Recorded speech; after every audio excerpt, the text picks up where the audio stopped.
Hello students, this is the revision video of 2 days for the topic in civics, gender, religion and caste. In that we have already seen that how there is a discrimination and the ways by which the women have been discriminated in our society, and how they were subjected to a lot of humiliation and how it can be curbed. So we'll be starting, I'll show you the slides.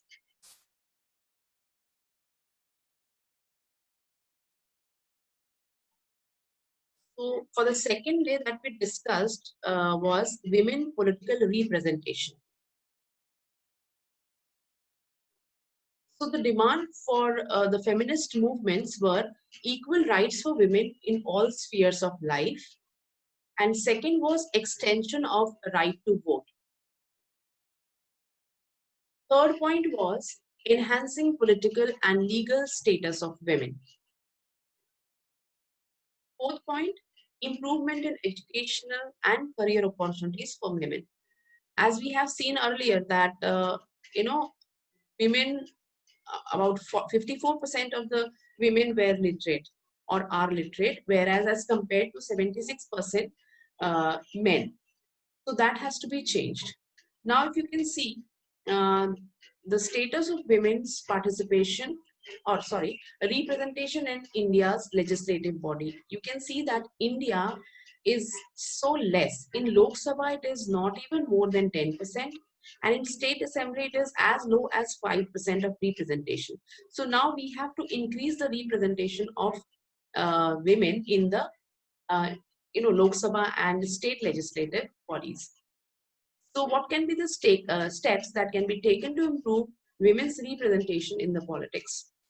First, it should be legally binding to have fair proportional representation of women in the elected bodies, like we have in the municipalities and uh, the panchayats, that 1/3 of the seats are reserved for women.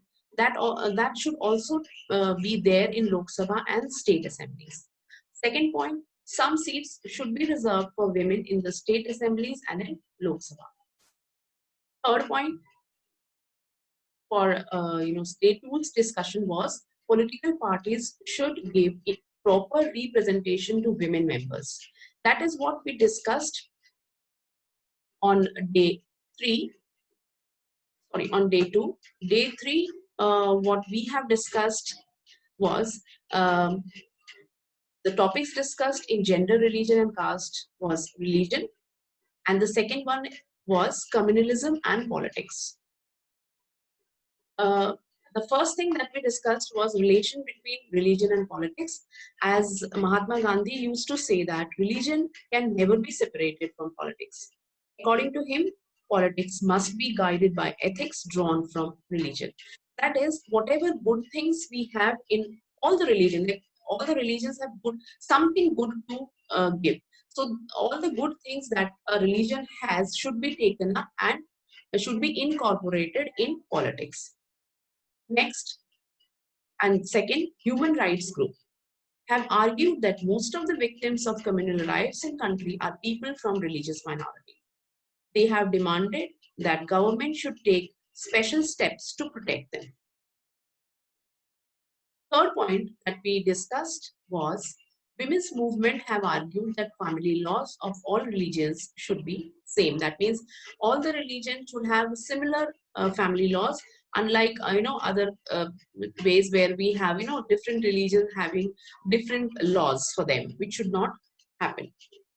Now, as we discussed in the first slide, that religion and politics should come together, and whatever good things are there in religion should be taken up in the politics. Next that we discussed was religion and politics. As I explained you, Mahatma Gandhi believed that politics must be guided by ethics drawn from all religions. Second, ideas, ideals, and values drawn from different religions should play important role in politics. Third, people should be able to express in politics their needs and demands as a member of a religious community. Last point, Those who hold political power should be able to prevent discrimination on the basis of religion. Like we have seen earlier also in this country of Sri Lanka, where the government is, propagating, or government is supporting the majority, the Sinhalas. As a result, in Sri Lanka, there was a lot of tension, lot of conflict, and which ended up in a civil war. So ours being a secular country, we cannot discriminate between one other religion. Now, next thing that we learned today was meaning of communalism. What do you understand by the word communalism?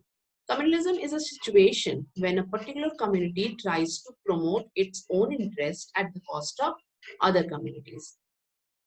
And when does that become acute? First, when the religion is seen as the basis of the nation. Second, when one religion and its followers are discriminated by the other. Third, when people start believing that belief of their religion is superior than other religion. That means if I am following a particular religion and I feel myself, my religion is the most important religion and I disregard other religion, then it becomes a communalism. When the state power is used to establish the domination of one religion over the other. Major beliefs of communal people. What does communal people believe? The followers of particular religion must belong to one community. That is what they believe. Their fundamental interests should be same. Third, people who follow different religions cannot belong to the same social community. And fourth, if the followers of different religions have commonalities, these are superficial. Now, ideas of communal politics fundamentally flawed. Why we call it totally, it's a communal politics, it is wrong. The reason behind it is most of these beliefs are not true. Second, people of one religion don't have same interests and aspirations in every context. That is a wrong notion. It can be different. They can have different if I come from one religion, I can have different interest which is supported by other religion also. Third, everyone has several other roles, positions, and identity. There are many voices inside every community, and all these voices have the right to be heard. And if this goes on properly, smoothly, only then politics becomes a proper thing. That is. Okay? So that is what we learned today, and we will, on the fourth day, we'll learn something else, which we will take up later on.